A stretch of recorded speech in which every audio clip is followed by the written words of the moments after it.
Thank you very much, and it's really a great pleasure to be here early morning on a Sunday.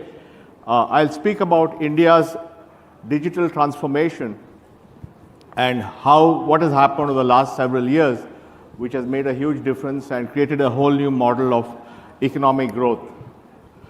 I think I'm just waiting for the slides, but essentially over the last several years, India has transformed in many ways, and this digital transformation is at the heart of economic growth and so on. Now, we know what's happening in the world. The world is getting hotter, 1.5 degrees, Paris and so on. It's getting older, demographics are changing, geopolitics is there in every conversation. But as we noticed in the last 3 days, India is a young, democratic nation with immense potential and expected to be among the leading economies of the world. But actually, when you look below the hood, it's not one big market, or it was not one big market. It had huge variations in cultures, markets, regulations, industrialization. Every state had its own tax system and so on.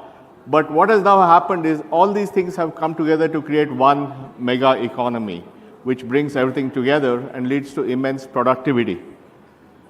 So what is fundamentally happening is India is going from an offline, informal, low productivity, multiple set of microeconomies to a single, online, formal, high productivity mega economy. And this is the trend of the next 20 years. And you're going to see all this happening every year, year by year. And this has been enabled by a new approach to solving society's issues, which we call as digital public infrastructure. In other words, it's essentially extending the ability of a country to use digital technology at population scale to transform society. And digital public infrastructure has a number of building blocks. Each block does one thing well, but all the blocks talk to each other, they interoperate, and when these blocks come together, they create all kinds of solutions at population scale. Now, it began with the ID system called Aadhaar, which I was in charge of for 5 years. And the idea was to give a digital ID to every Indian. And today, 1.3 billion Indians have this digital ID. It provides, thank you.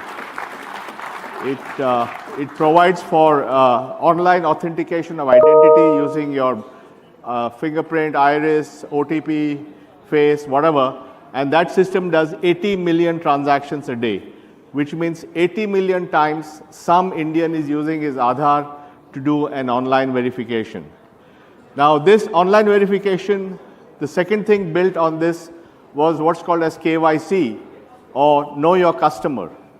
And KYC was then made a requirement. Aadhaar KYC was sufficient to open a bank account or to get a mobile connection.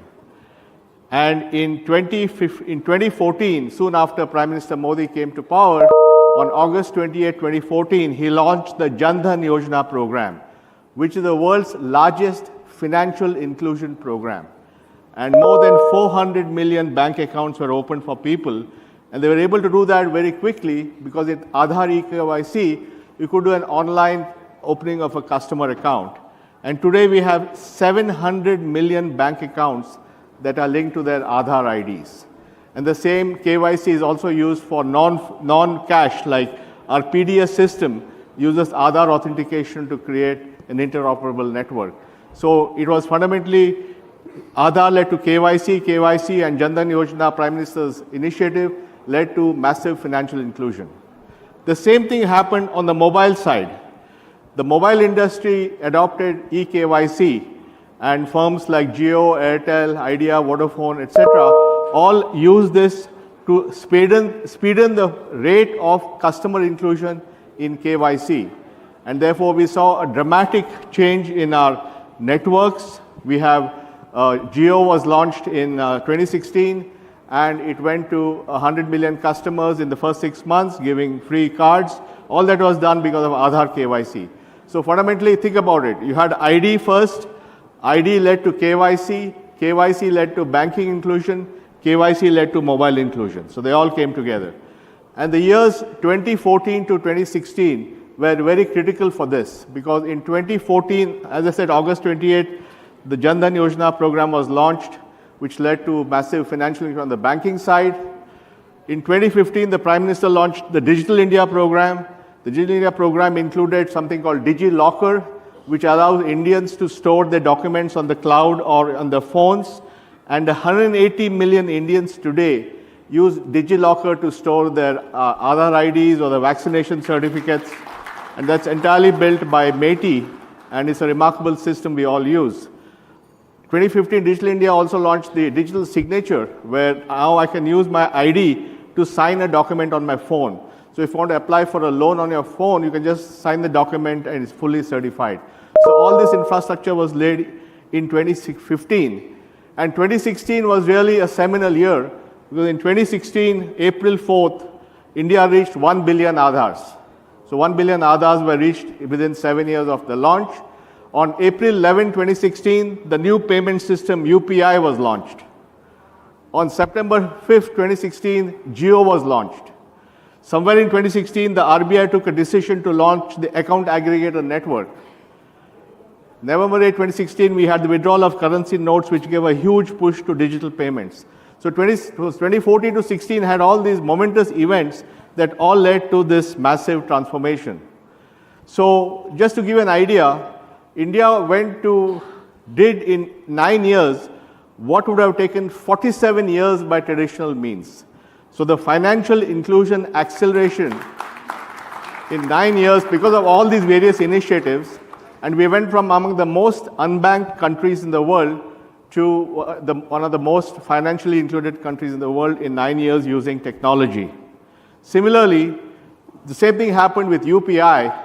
As I said, UPI was launched as a next generation payment system on April 11, 2016. And as late as October of 2016, it was doing only 100,000 transactions a month. And then, of course, all the events happened. And today, this is the world's largest payment system. It does 9.66 billion transactions a month. 9.66 billion transactions a month. It has 350 million users. And you can make a digital payment using a QR code at 50 million merchants across the country. Now think about it. Earlier, it took us 75 years for India to reach 6 to 7 million point-of-sale machines for merchant payments. In a matter of 3 to 4 years, we had 50 million QR codes at merchants. So there's a dramatic acceleration of merchant acceptance enabled by UPI. And so all these things came together very quickly. Now, whenever you use a digital platform, it creates data. Data is the byproduct of the usage of a digital platform. And historically, in the rest of the world, data is used by companies to sell to you, advertising and whatnot, or by governments to see where you are and so on. But India has invented a unique idea, which is how can individuals and small businesses use their own data. We call this as the data empowerment architecture. My friend Chandra talked about it on the opening day. And fundamentally, we have an architecture in India now where every individual and every business can use the digital footprint and use that and monetize it in different ways. And that's why we call this as digital capital. So this is a whole new idea that individuals can use their digital capital to get ahead in life. They can use their data to get a better loan, to get a better job, to get better skills. And therefore, the concept of digital capital is a whole new concept which doesn't exist anywhere in the world. And this idea of digital capital and DPIs is creating what we call a new grand bargain. Because most societies like India and elsewhere in Latin America and Africa, the challenge is how do you formalize a society? How do you go from having a small elite and a lot of people in the informal economy to a more inclusive society where everybody joins the system? And most people don't want to join the system because there's a lot of bureaucracy when you join the system. You have to pay taxes when you join the system. India has solved the issue by creating a very simple way of onboarding. So you can go and get get an ID with Aadhaar, get a bank account with KYC, get a mobile connection with KYC, start getting government benefits and transfers into your bank account. You can open a small store. You can then use the digital capital from your transactions to get access to credit. So there's a whole roadmap on inclusion which has come out here. And we think this is a unique model of inclusion because it empowers people with their own data. Sorry. Also, digital public infrastructure issues a challenge that is there in all societies. All countries today are fighting the question of how to balance inclusion and innovation. Regulation and innovation. So in the US, you have lots of innovation, but now they're saying maybe we need to regulate some of this stuff. In Europe, there are lots of regulations, but they don't have enough innovators. In India, we have found the balance between regulation and innovation because of a participatory model of coordinated governance from the central government, from the regulators like the Reserve Bank, technology companies, private sector. Everybody has come together to create an architecture which finds the balance between innovation and regulation. So it ensures that there is innovation, but within the framework and guardrails of responsible regulation. Now, DPI is also not just a nice to have, it's something that's very strategic to have. For example, during the pandemic, India was able to transfer $4.5 billion into the bank accounts of 160 million beneficiaries. And as soon as the COVID thing started and people started going home, they didn't have income sources, the government was able to launch this because the plumbing was there to enable this at very short notice to be able to roll it out. And the same plumbing is used to pay construction workers, farmers, and so on. So fundamentally, it's become part of the fabric of India's digital economy. Similarly, when the vaccination had to happen, the government built the CoWIN platform, which allowed India to have 2.5 billion vaccinations in 2 years. And you could go anywhere in the country, get a vaccination, you got a vaccination certificate in real time, and you could show it anywhere you went, in India or abroad. And the data from this enabled real-time observability of how things were going. So digital technology and DPI has been fundamental to the fabric of India's development. And there are many other applications. India, for example, today has a completely digital tax system. So both our income tax and our indirect tax is completely digital. Everybody pays digitally, which is again advancement done under Finance Minister Sitharaman in the last 4 to 5 years. We have a very streamlined system on the roads with our FASTag. FASTag was built by the Highway Ministry, does 2.5 billion transactions a month, and all toll collection today is the same standard thing across the country. So the idea of digital infrastructure is now sort of occupied and taken root everywhere, and that's very important. Now, as we go forward, we believe this approach of digital public infrastructure can also help on climate adaptation and mitigation. For example, one of the things which will happen in climate adaptation is you want to give anticipatory financing for building more resilient homes in anticipation of higher sea levels or whatever, and you can do that using DPI. Or using ONDC, which is our, again, another great innovation to create an open network for commerce.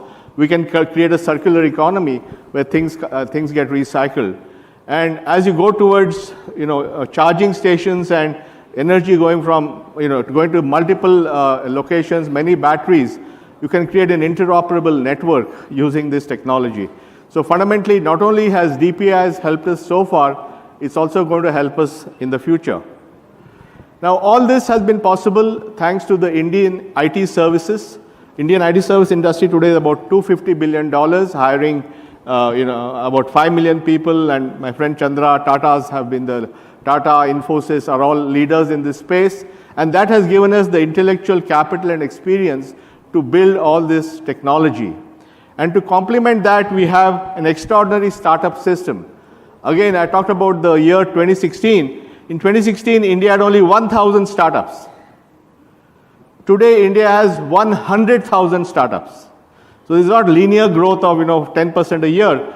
This is a 10x increase in the number of startups in India in the last 7 years. And so the combination of the talent density of India, the startup density of India, and digital public infrastructure all come together to accelerate the transformation that you're seeing. So think about it as more than just technology. It's an innovative model for inclusive growth. India's growth model is inclusive because it's designed to get people to be onboarded into society, modern society, get a bank account, get a mobile connection, get access to jobs, use their data, and so on. And therefore, it's not about a few people winning, but everybody winning.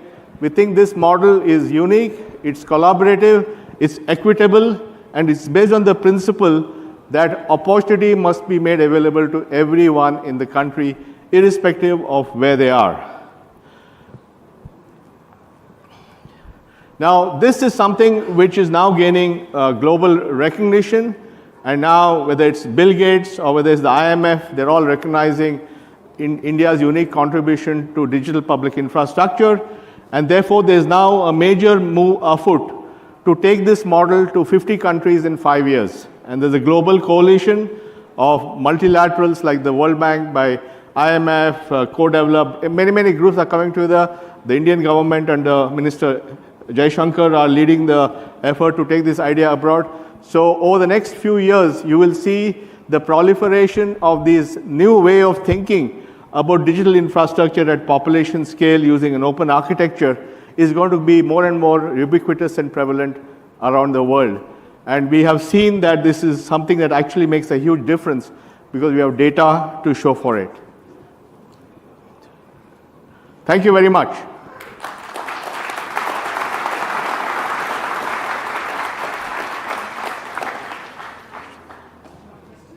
Question? If you have time. Huh?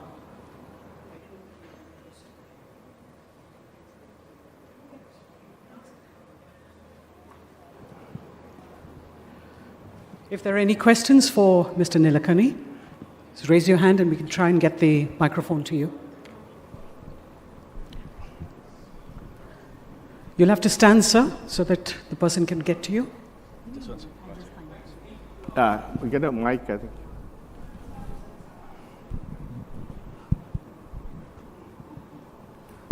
Very good morning, Mr. Nilekani. Thank you for your presentation. I've heard you a couple of times before, but today there was a element which really caught my attention.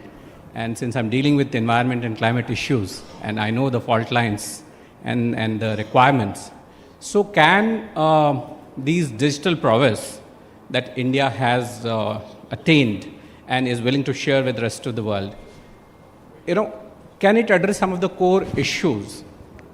Now the problem is identified in the arena of climate action, but the gap is of funding, the gap is between developed and developing countries.